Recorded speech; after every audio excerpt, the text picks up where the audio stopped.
হয়ে কৃষ্ণ হতে কৃষ্ণের সেই বাঁশির যন্ত্রণা কত যে বেদনাদায়ক সেটা তুমি অবশ্যই বুঝতে।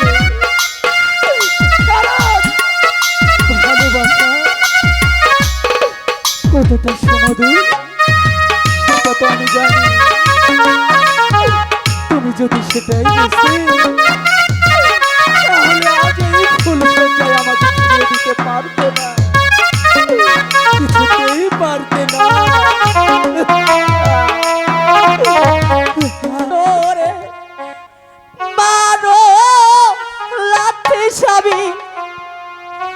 এই ছিল তো মনের সবই বুঝলাম না,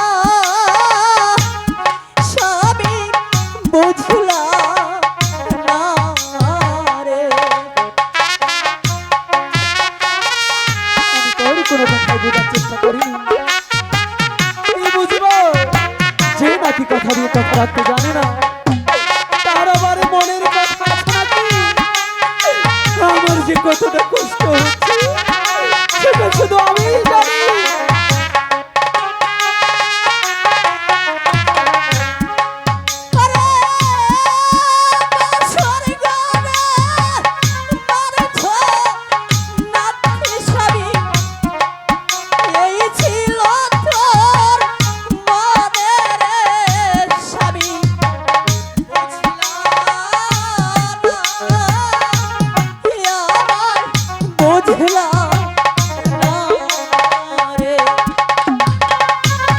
আমি কিছুই বুঝতে চাই না, আমি শুধু এইটুকু বুঝতে চাই আজকে এই ফুল সজ্জায় সজ্জিত হবো।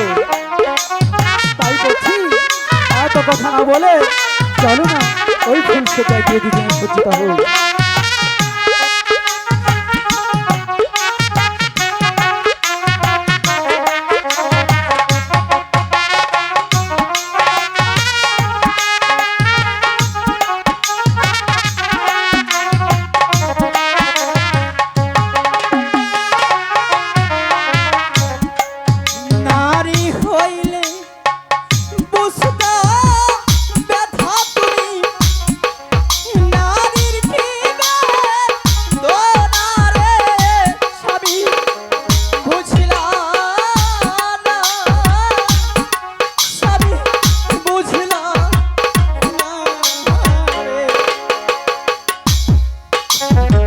তুমিও বুঝছি যদি তুমি রাধা না হয়ে কৃষ্ণ হতে কৃষ্ণের সেই বাঁশির যন্ত্রণা কত যে বেদনাদায়ক সেটা তুমি অবশ্যই বুঝতে। ভালোবাসা কতটা সুমধুর সেটা তো আমি জানি। তুমি যদি সেটাই বুঝতে তাহলে আজ এই ফুল সজ্জায় আমাকে ফিরিয়ে দিতে পারতে না, কিছুতেই পারতে না।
স্বামী, আমি বেহুলা যা করছি শুধু তোমার মঙ্গলের জন্য করছি। মঙ্গল? যে মঙ্গলে কোনো সুখ নেই, যে মঙ্গলে কোনো ভালোবাসা নেই, যে মঙ্গলে স্নেহ মায়া মমতা নেই, সেই মঙ্গল দিয়ে আমি কি করব? আমি সেই মঙ্গল তো চাই না। যে যন্ত্রণায় ভালোবাসা আছে, আমি সেই যন্ত্রণা পেতে চাই। তাই বলছি বেহুলা, আরেকটি বার ভেবে দেখো, ওই ফুল সোচায় চলো যাই। স্বামী, বলো না।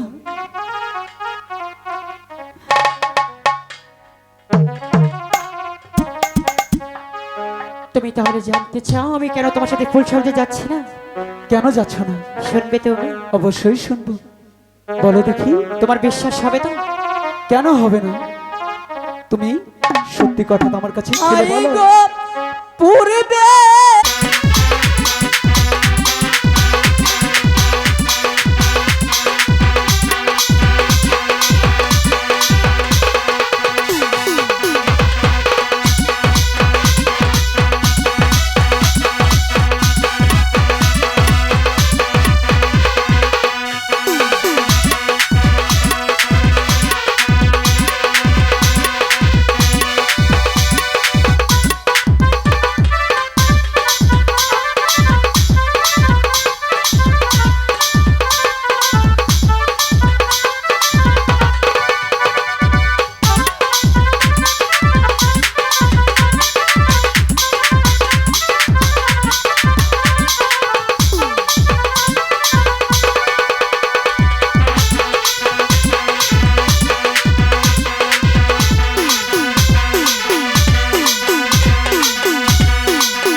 আমি যে আরো সইতে পারছি না।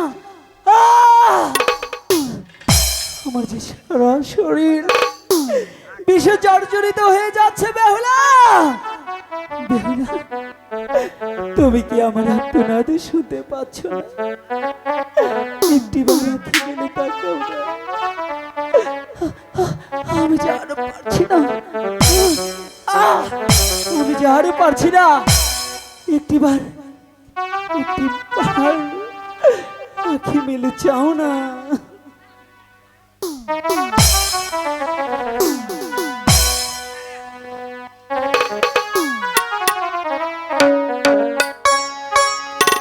তুমি জাগো,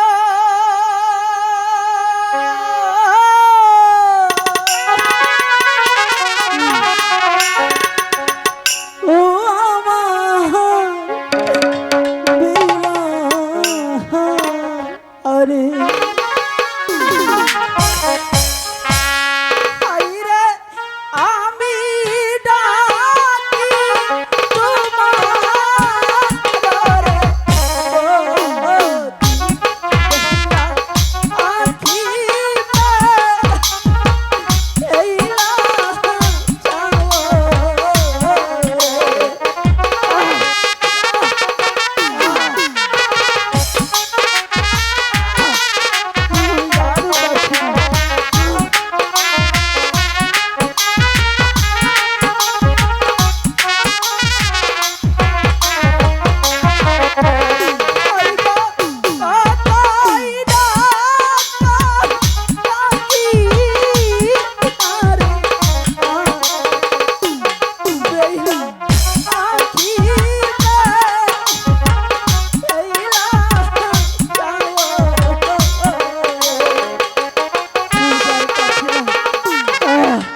ঠাকুর, আমি একই স্বপ্ন দেখলাম